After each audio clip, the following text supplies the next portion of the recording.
बिल्कुल।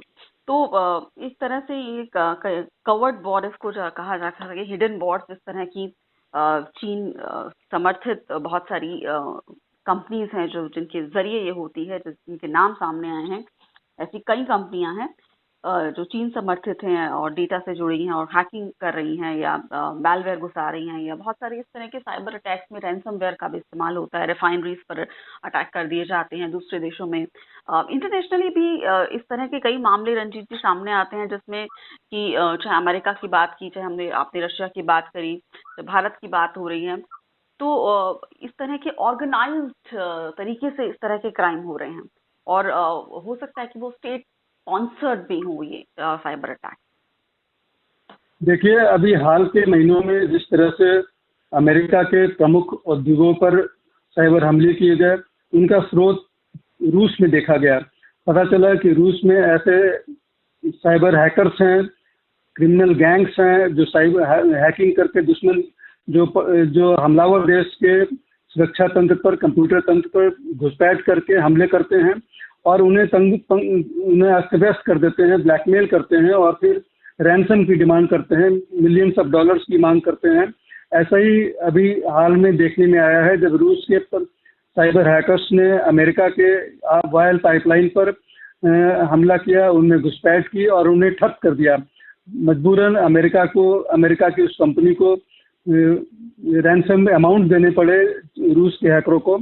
और इसीलिए कहा जा रहा है कि इस तरह की जो साइबर वार की जो टेक्नोलॉजी है वो न केवल सरकारी एजेंसियों के पास अब है, बल्कि क्रिमिनल गैंग्स के पास भी अभी ये टेक्नोलॉजी हासिल होने जा रही है, जो किसी भी देश को, किसी भी बड़ी कंपनी को या मल्टीनेशनल कंपनी को ब्लैकमेल कर सकती हैं, उनसे लाखों करोड़ों रुपए की डिमांड कर सकती हैं।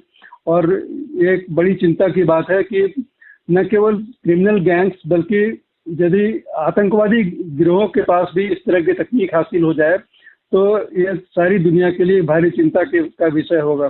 बिल्कुल। स्टेट स्पॉन्सर्ड जो साइबर अटैक्स हैं उनकी हमने चर्चा की इस कार्यक्रम में, और इस तरह बात की कि किस तरह से हमें अपनी जो क्रिटिकल सेक्टर्स हैं, चाहे एविएशन है, चाहे रेलवेज है, चाहे फाइनेंस है, बिजली है, बैंकिंग है, ज़रूरी सेवाएं हैं, इनके जो इंफॉर्मेशन टेक्नोलॉजी, कंप्यूटर सिस्टम है, इन पर साइबर हमलों से बचाने के लिए बहुत ही राष्ट्रीय स्तर पर उपाय करने की ज़रूरत है। अब जाहिर तौर पर ऐसा दिखने लगा है कि जो ये स्टेट स्पॉन्सर्ड अटैक होते हैं, ये इस तरह से दूसरे देश को नुकसान पहुंचाने की मंशा से किए जाते हैं, उनके इंफ्रास्ट्रक्चर को नुकसान पहुंचाने की। और कई तरह के बातों का इसमें जिक्र किया गया, किस तरह से दूसरे देशों में जो महत्वपूर्ण पदों पर लोग हैं उन पर नजर रखी जाती है।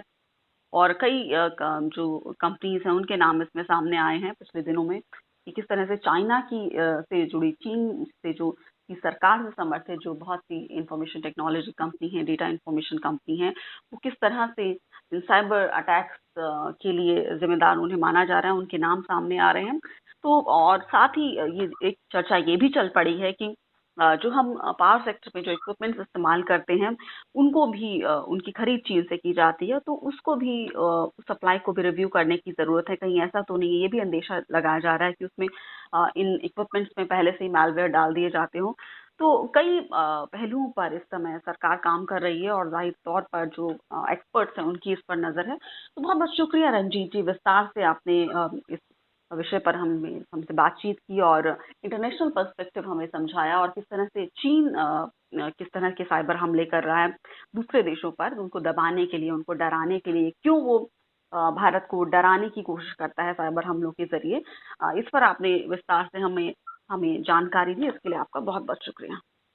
शुक्रिया पूर्णिमा जी, इस रोचक चर्चा के लिए धन्यवाद। धन्यवाद।